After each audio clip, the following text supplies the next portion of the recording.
Ya, untuk analisis menggunakan Smart PLS, yang pertama kita lakukan adalah persiapan datanya terlebih dahulu. Nanti bisa dibuka yang ini, client, data, dan hasil Smart PLS. Nanti ini dibuka.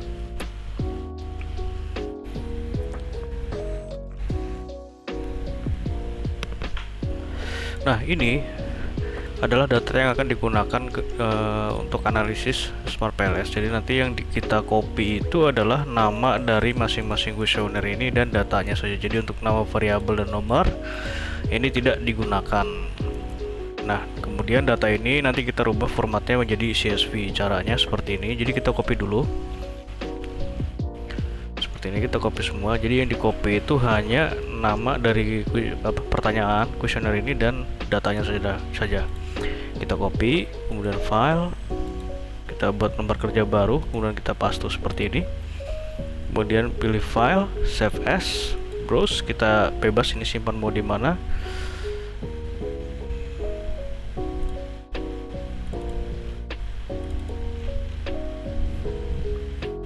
Ya, oke.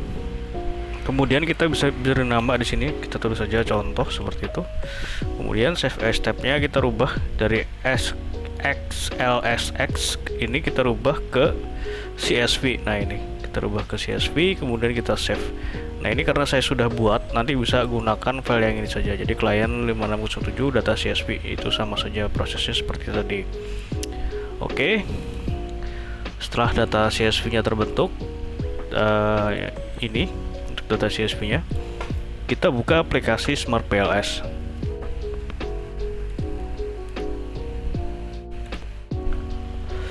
Dan saya gunakan ini adalah Smart PLS versi 3.3. Kita tunggu sebentar. Ya, seperti ini. Kemudian setelah terbuka, kita klik new project. Kita beri nama, kita tulis saja di sini adalah contoh seperti itu. Jadi ini namanya nanti bebas. Oke. Nah, kemudian kita masukkan data CSV yang tadi dengan cara double klik to import data. Ini tinggal double klik saja. Kita masukkan. Nah, ini datanya, open. Oke. Nah, ini tandanya data penelitian sudah termuat di dalam aplikasi Smart PLS. Ini bisa kita close, kemudian kita buat model penelitiannya. Jadi tinggal double klik yang ini yang ada biru dan 2 titik kuning ini. Kita double klik saja. Nah, pada model ini kita harus mengikuti model yang sudah kita buat. Oke. Untuk model yang sudah kita buat nanti adalah seperti ini. Nah, ini adalah contohnya.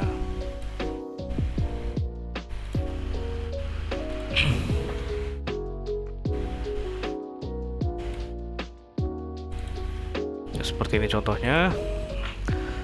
Jadi SMU kita masukkan data ini, indikator ini ke dalam lembar kerja. Caranya kita klik SMU 01 ini, kemudian tekan shift ke SMU 05. Nah, di blok seperti ini, kemudian kita tekan klik kiri, kemudian kita drag ke lembar kerja. Nah, seperti itu. ESQ sama ESQ1 sama ESQ06, kita blok, kita drag seperti ini. Nah, begitupun untuk variabel yang lain.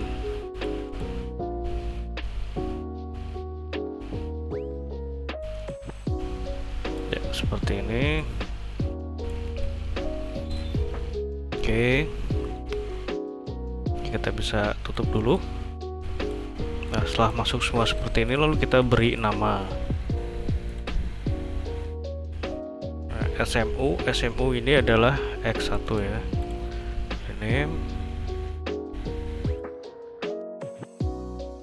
adalah X1. Oke, kemudian SSQR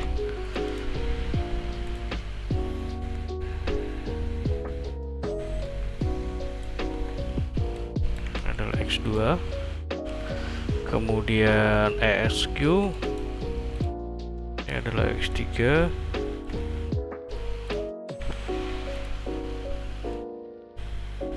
X4 adalah COS, ini ada X4, kemudian dia adalah sales performance.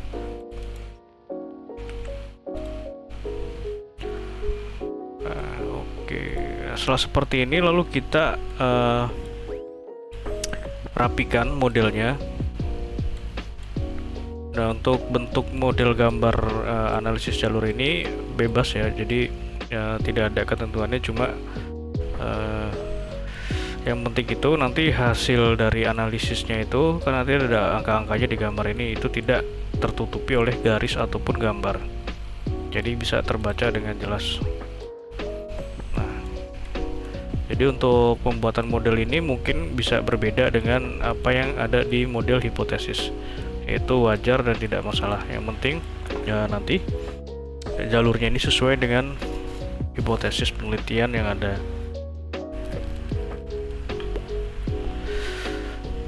Oke, setelah seperti ini, oh ya, untuk merubah posisi ini, posisi indikatornya ini bisa menggunakan menu Algin. Nah, seperti ini contohnya. Jadi kita misalkan ini kan ngadepnya ke atas ya, kita pengen rubah ini ke kanan misal. Nah, ini tinggal klik menu ini saja, Algin ini, kanan, ke kiri, ke atas, nah, seperti itu. Oke, setelah seperti ini lalu kita hubungkan variabel ini dengan mengklik menu connect. Jadi X1 terhadap Y, salah ini, kita kebalik ya. Ini supaya urut saja. Jadi X1, X2, X3, X4.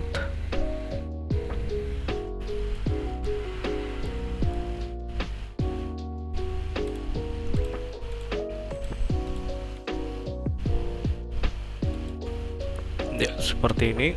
Kemudian kita lakukan uji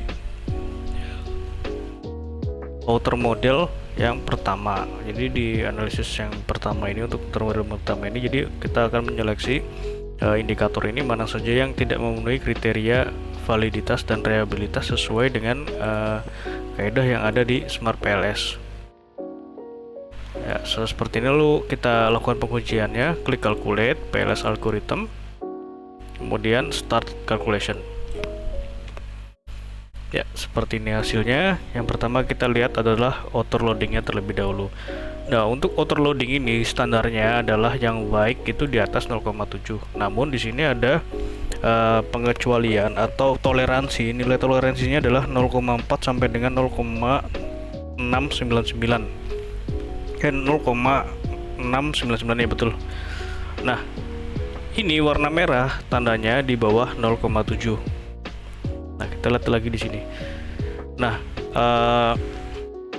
jika nilainya ini di bawah 0,4 maka langsung dikeluarkan dari model penelitian.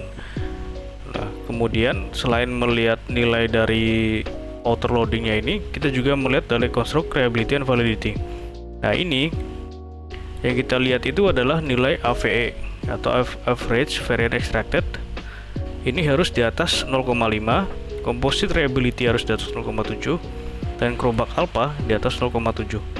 Nah, seperti itu. Jadi untuk overloading ini, jika nilainya ini di bawah 0,4 maka akan langsung dihilangkan dari model. Nah, kemudian dilakukan pengujian yang kedua. Nah, itu biasanya saya buat di sini sebagai PLS algorithm yang kedua atau uji outer model yang kedua. Ya, seperti ini. Jadi hasil ini nanti bisa di save, jadi export to Excel seperti ini, start to export. Nah, kita bisa save di sini sesuai dengan tahapannya. Tinggal save saja seperti ini dan kita beri nama save seperti itu ya. Oke. Nah, ini kita harus hilangkan dulu.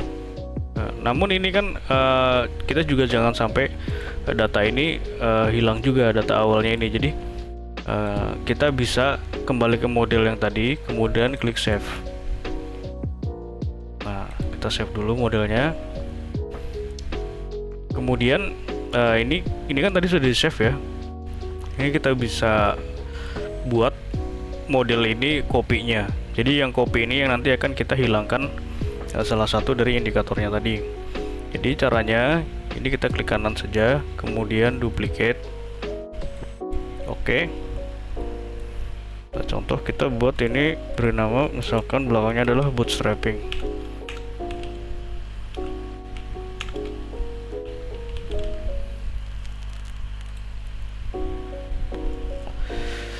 Ya, seperti ini. Kita close dulu. Jadi yang dihilangkan adalah ini adalah ESQ04 ya. Ini kita close dulu. Ini kita close lagi. Kita double klik ke bootstrapping ini. ESQ04. Kita delete. Kemudian kita rapikan dulu. Kita running ulang. Ya, seperti ini. Nah, hasil ini kita save. Export to Excel, start to export. Kita save sebagai PLS algorithm yang kedua. Ya, seperti ini.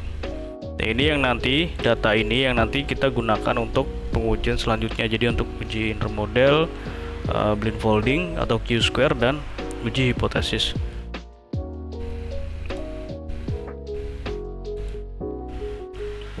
Kita lihat dulu nilai outer loadingnya.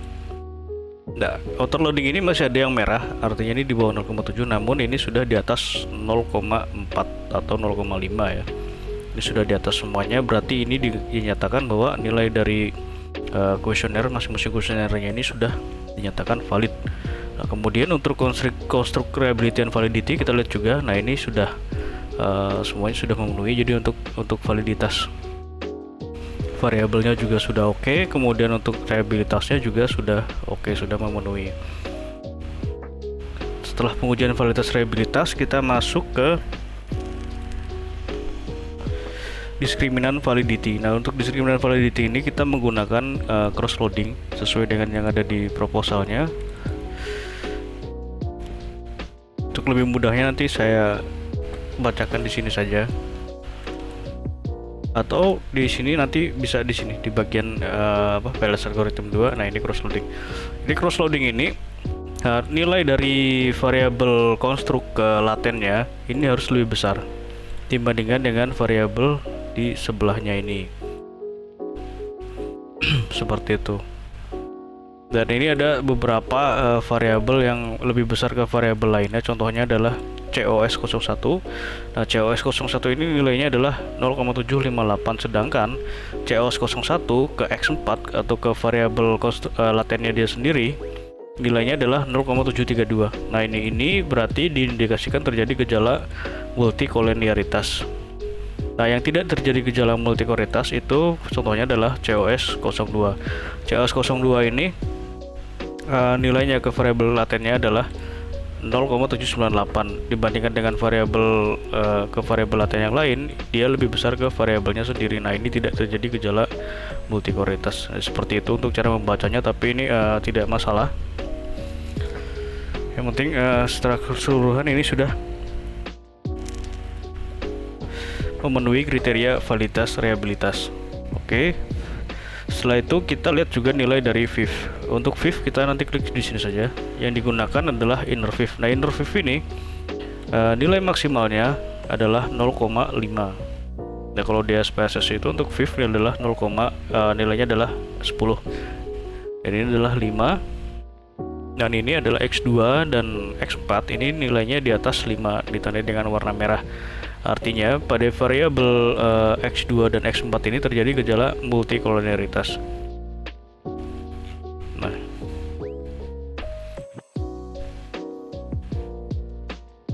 ya, seperti ini untuk interpretasinya ya. Nanti lengkapnya bisa dilihat di sini. Kemudian kita lihat juga nilai R-square. Untuk R-square ini untuk melihat seberapa besar pengaruh dari variabel X1 sampai dengan X4 terhadap variabel Y. Jadi besaran pengaruhnya adalah 0,901 atau 90,1%. Dan sisanya itu dipengaruhi oleh variabel lain di luar dari model penelitian. Setelah itu kita untuk Q kuadrat nanti kita analisis belakangan. Jadi kita ke F square dulu. Jadi untuk F square ini untuk mengetahui besaran pengaruh dari variabel X terhadap Y secara parsial. Nah, ini nanti untuk interpretasinya bisa dipelajari sendiri. Jadi membandingkan nilai dari ini, nilai F-nya, F square ini berapa, kemudian dilihat dari kriterianya yang ada di sini. Jadi contohnya adalah untuk X1 itu nilainya adalah 0,77. Nah, itu kategorinya adalah kecil. Nah, ini di bawah 0,15. Seperti itu. Kemudian kita uji nilai dari Q kuadrat. Nah, caranya kita kembali ke model yang tadi, klik calculate, kemudian blend folding. Nah, ini seperti ini, tidak bisa langsung running. Kita tambahkan omission distance-nya, kita tambah ke satu lagi jadi 8. Yang tadinya adalah 7, kita pindah ke 8. Kemudian start calculation. Nah, ini adalah nilai dari Q kuadratnya yang ini. Hasil ini kemudian di save, export to Excel, start export. Nah, ini tinggal di save di sini sesuai dengan tahapannya. Nah, untuk blend folding ini untuk Q kuadrat ini sama cara bacanya dengan R square ya. Jadi ada seberapa besar sih pengaruh X1 sampai dengan X4 ini terhadap variabel Y. Nah, ini untuk interpretasinya nanti bisa dibaca sendiri. Nah, kemudian setelah pengujian tadi kita lakukan uji hipotesis. Nah, untuk uji hipotesis kita kembali ke model yang tadi. Caranya klik calculate, kemudian bootstrapping, start calculation. Nah, ini adalah uji hipotesisnya. Jadi untuk uji hipotesis ini ada dua nilai yang kita perhatikan. Jadi nilai original sample ini untuk menentukan arah hubungannya positif atau negatif. Kalau misalkan ini negatif, di sini ada tanda minus di depannya. Nah, kalau p value ini menandakan bahwa pengaruhnya itu signifikan atau tidak. Nah, signifikan itu misalkan ini di bawah 0,05 ditandai dengan warna hijau. Kalau tidak signifikan itu di atas 0,05 ditandai dengan warna merah. Nah, kita bisa lihat di sini untuk X1 sampai dengan X4 seluruh model penelitian ini memiliki p-value di bawah 0,05, artinya seluruh hipotesis dalam penelitian ini diterima. Oke, seperti itu. Ini nanti bisa di save ya. Jadi untuk setiap tahapannya juga nanti ini bisa di screenshot ya, kemudian di save. Jadi saya juga sudah buat untuk lampirannya, jadi untuk tidak usah dibuka lagi. Jadi ini nanti semuanya tinggal di copy paste saja. Oke, sekian untuk analisisnya. Terima kasih.